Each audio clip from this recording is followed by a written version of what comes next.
हत्यारा बंटी कुर्सेजा। दरअसल कुछ दिनों पहले बंटी कुर्सेजा ने एक कुर्ला के व्यापारी को ब्लैकमेल कर सरेआम वीडियो बनाकर उस व्यापारी के साथ मारपीट की थी और वो वीडियो को सोशल मीडिया पे वायरल कर दिया था। बदनामी के डर से वो व्यापारी ने आत्महत्या कर ली। युवा नेता नरेश रोहरा और व्यापारी अनिल मुखी ने जब हत्यारे बंटी की सच्चाई लोगों के सामने लाने की कोशिश की तो बंटी भी इस हत्या को छुपाने की साजिश में जुट गया। दरअसल बंटी खुद बाजार का कर्जदार है, इसलिए ऐसी दहशत फैलाने की कोशिश कर रहा है। आइए जानते हैं पूरे विस्तार से।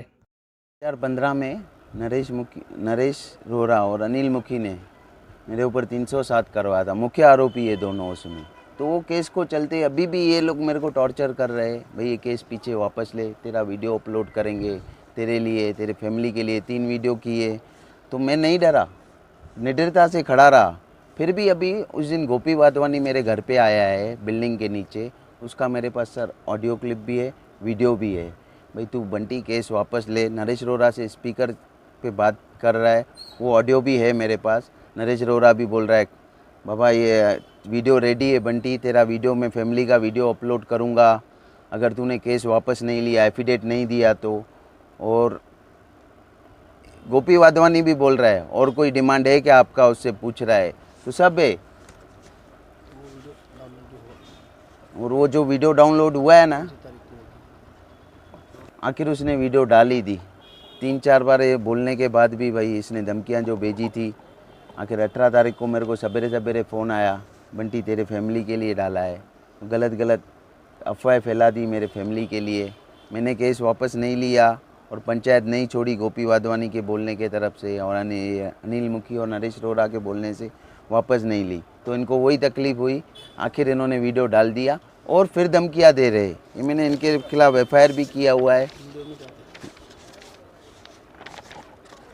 पूरा FIR हुआ है इनके खिलाफ। वीडियो में मेरे फैमिली के लिए बहुत गलत इन्होंने अशब्द, बहुत गंदे बातें कही थी। तो मेरी फैमिली भी ये इसके बारे में डिप्रेशन में चले गए, इनको बहुत तकलीफ़ हुई है, बाहर नहीं निकल पा रहे।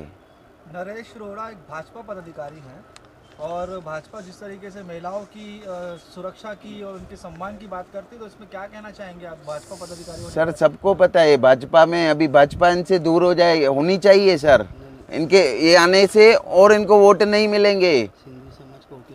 सबको मालूम है कौन सा गुंडा है नरेश रोहरा, अनिल मुखी। वहाँ बैठ के सर बाजार चलाते हैं पूरा, और बाजार के मैटर यहाँ के पंचायत वाले उनके पास लेके जाते हैं, बाबा आप सॉल्व करो। कितनी गलत बातें है सर। नरेश रोहरा के ऊपर आपका व्यापारी समुदाय क्या पुलिस से ये मांग करेगा कि ऐसे व्यक्ति को तड़ीपार किया जाए? सर मेरे पास ऑडियो और वीडियो प्रूफ है, मैंने आपको 2 बार पहले भी बता दी। साहब राष्ट्रवादी का कार्यकर्ता होने के नाते और एक हमारी पुरानी बचपन की एक दोस्ती है बंटी कुर्सेजा, हमारा एक घर के रिलेशन है।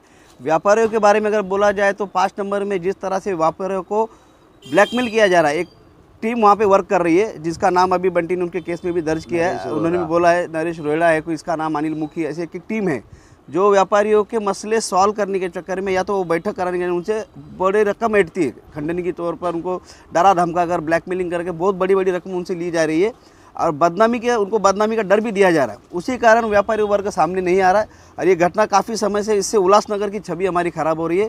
इसमें जो सिंधी समाज ने इस उल्लासनगर को जो बिज़नेस दिया था, बिज़नेस के नाम की वजह से उल्लासनगर को जो पहचान मिली, उन सिंधी भाई बंधु को इस तरह से धमकाया, डराया जा रहा है, उनको लूटा जा रहा है। कहीं ना कहीं पर इस पर रोक लगनी चाहिए। इन ब्लैकमेलरों को, इन गर्दिश वालों को जल्द से जल्द पुलिस कार्रवाई करके अटक होनी चाहिए, ये हमारे राष्ट्रवादी की तरफ से मांग रहेगी। और रही बंटी कुर्सेजा की जो बात थी कि उनको 2015 में उनके ऊपर जानलेवा हमला हुआ था, जिसमें सूत्रधार ये अनिल मुखी और वो कौन है नरेश रोहरा, ये दोनों सूत्रधार थे। इन दोनों के उनके ऊपर केस भी हुआ था 307 का। काफ़ी समय से वो लोग बंटी कुर्सेजा उनके फैमिली को धमका रहे कि केस पीछे लो, उसमें से हमारा नाम निकालना, एफिडेविट हमको दो, बीच में उसको धमकाया कि भाई कुछ 10 लाख रुपया दो, ऐसा कुछ बातें वो लोग की हुई। जो उनकी रीतसर जो कानूनी प्रक्रिया होती है वो बंटी कुर्सेजा उनके फैमिली ने किया है। हिललाइन पॉलिटिशियन का बहुत अच्छा उनको सहकार्य भी हो रहा है, जिनके चलते उनको वो FIR भी पुलिस स्टेशन से उनको नरेश रोहरा के ऊपर जो हुआ है, वो बहुत ही गंदा अश्लील वीडियो उन्होंने उनके पत्नी, धर्मपत्नी और उनकी माताजी के लिए कहे,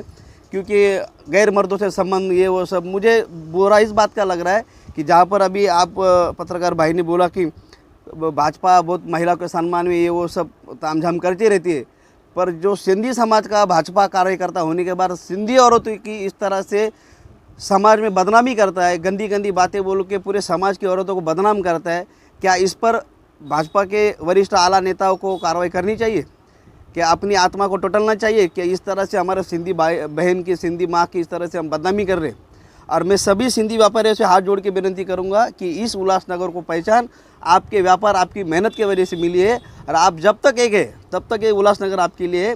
आप कृपया करके इस ये गंदे प्रकरण में आप सबको बंटी कुर्सेजा उनके फैमिली के पीछे ने आपके ऊपर आरोप किया है कि आप नरेश का मैसेज लेके उसके पास गए थे कि एफआईआर पीछे लो, आपका क्या कहना है? ऐसा है कि पिछले कुछ दिनों से हमारे 5 नंबर का थोड़ा माहौल थोड़ा ख़राब चल रहा था, और जैसे एक मैटर हुआ था तेलंगाना वाले का, फिर उसके बाद एक कुर्ला का एक व्यापारी ने सुसाइड किया, तो हमारे 5 नंबर बाज़ार का थोड़ा माहौल थोड़ा ख़राब हो रहा था।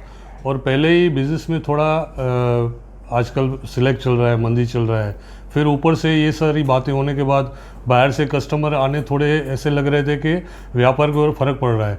तो उस हिसाब से मेरे मित्र है, हमारे एसोसिएशन के हैं, और ये उनके एसोसिएशन के भी है, उनके साथ भी इनका रिलेशन है। इनका मेरे साथ बात हुआ, भाई ये हमारे शहर के लिए बहुत ही ख़राब है, जो कि न होना चाहिए। ये आपस में एक दूसरे के ऊपर आरोप लगा रहे हैं, वीडियो बना रहे हैं, ये गलत बात है। तो इनके साथ जब मेरी बात हुई, इन्होंने मुझे बताया भाई मैं ऐसा सोच रहा हूँ कि हमारे बाज़ार में सब शांति होना चाहिए। तो फिर इन्होंने बताया मुझे कि बंटी का मैसेज आया है, भाई आप उनसे मिलो। तो मैंने बोला ठीक है, कहाँ मिलना है आप बताइए। तो उन्होंने बोला, मैंने उनको बोला भाई मेरे ऑफ़िस में आओ, तो बोला नहीं आपके ऑफ़िस में नहीं आएगा, हम लोग किधर और किधर मिलते हैं। तो फिर ऐसा करके इन्होंने बोला भाई आप उनके घर के नीचे आओ। मैं उनके घर के यहाँ गया, तब मैंने उनको बताया भाई ये जो आप लोग कर रहे हो एक दूसरे के ऊपर, या किसी भी व्यापारी को मार के आप वीडियो बना रहे हो, फिर सामने वाला उसका वीडियो बना रहा है, ये सब चीज़ें गलत है, क्योंकि ये सब हमारे बाज़ार के लिए गलत है। तो हमने ऐसा सोचा कि इन दोनों का सुलह हो जाए, और आज कौन नहीं चाहेगा कि सुलह होए। आज मैं आप लोगों से भी पूछता हूँ, आप पत्रकार हैं, क्यों नहीं आप नहीं चाहेंगे कि इनका सुलह होए।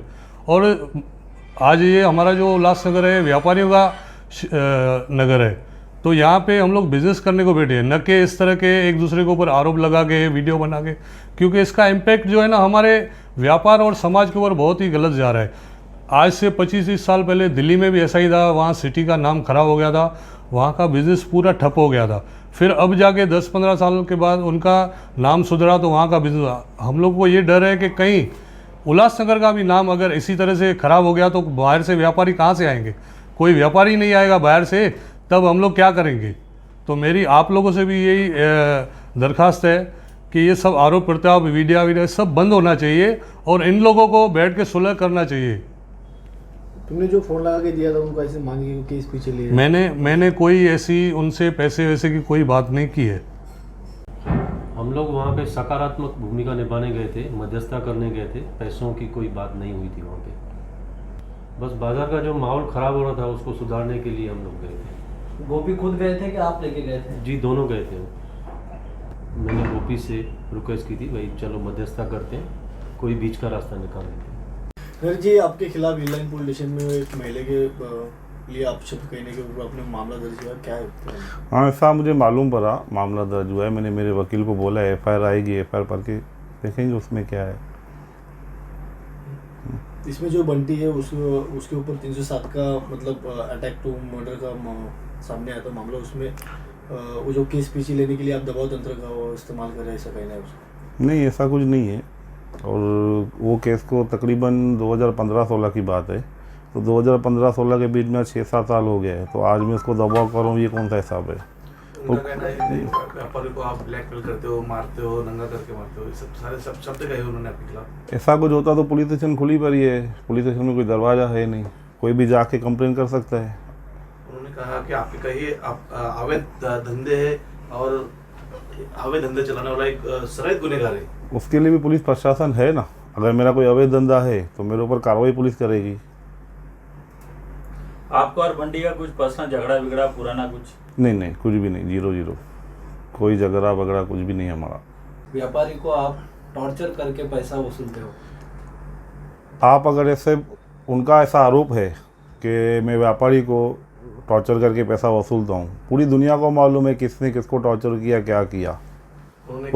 उसके कहने का मतलब है कि मैं टॉर्चर करके पैसा वसूलता हूँ। एक आदमी दिखाओ। उनका कहना है कि जो उनके ऊपर जो बबलिया करके जो आरोपी उन्होंने हमला किया था, उस हमले में आपका भी नाम आ रहा था। वो मामला पीछे लेने के लिए आपकी सब साजिश रच रहे हो। पहले तो वो मामला न्यायालय में है, फिर भी अगर उसका एलिगेशन है तो मैं आपको एक बात क्लियर कर दूं। जब बबलिया ने उसके ऊपर वार वगैरह किए थे, वो टाइम हमारा बबलिया का कोई कांटेक्ट नहीं था, नाम ही फर्स्ट टाइम सुना था। लेकिन वो न्यायालय में है, उसका रिजल्ट न्यायालय देगी। हमको एक्चुअली इसमें नहीं बोलना चाहिए। उसका कहना ऐसा भी आपकी बहुत गहरी मतलब जो धंधे अवैध धंधे तो उसका क्या है, वो पुलिस का काम है, पत्रकार का काम है। पुलिस नहीं देखती है क्या? वो पुलिस डीसीपी ऐसे ही बन गया है क्या? अवैध धंधा है मेरे ऊपर तो 1-2 गुना दाखिल हो अवैध धंधे का। चलो बोल रहा है अवैध धंधा है, 1 गुना तो दाखिल हो।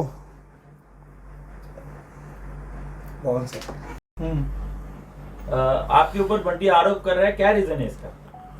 बंटी के ऊपर मेरा 138 का मैटर चालू है, केस चालू है। मैंने उसे फ्रेंडली लोन दिया था बाय चेक, वो एंट्री मेरे पास है और उनके ऊपर कोर्ट में केस चालू है जो मेरी फेवर में आ रहा है। उसको यह टेंशन है कि अनिल मुखी को पैसा देने पड़ेंगे, इसके लिए वो मेरे ऊपर दबाव बना रहा है। उसने मुझ पर पहले भी एक केस किया है झूठा, अभी भी दूसरा केस करने का प्रयत्न कर रहा है। ये जानकारी मैंने हेडलाइन पुलिस स्टेशन को दे रखी है। 2 अक्टूबर को इसी महीने में उसने मुझे एक कॉल किया था, मिलने का प्रयत्न किया। मैंने जवाब दिया उसे, जो है हम कोर्ट में बात करेंगे। उसका ऑडियो मैं आपको दे रहा हूँ कि वो जानबूझ के मुझसे मिलने की कोशिश कर रहा है। मुझे बबू ने तो कट बाहर 10 मिनट 15 मिनट क्या आराम से दुकान पे यार मुझे फोन कर माने क्रांतो को अच्छे जानला बुद्धने हाणे नंबर हाणे छे दारू ला मुके घुरायो तो सबनी आराम से 40 त हाणे दारू पीअण ला घुरायो तो मां ईंदुमि 11:30। हां हां 11:30 फोन किया तो अकेलो ऑनलाइन। हाँ नमस्ते।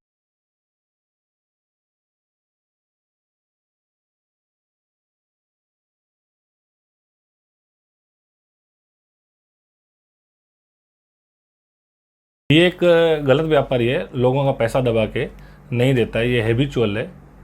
इस प्रकार वो मुझ पे झूठा केस करने का और नरेश भाई पे झूठा केस करने का कोशिश कर रहा है। तुम्हारे गैर कानूनी धंधे चलते और तुम पुलिस के ऊपर, प्रशासन के ऊपर दबाव बनाते। नहीं, ये सब झूठ है।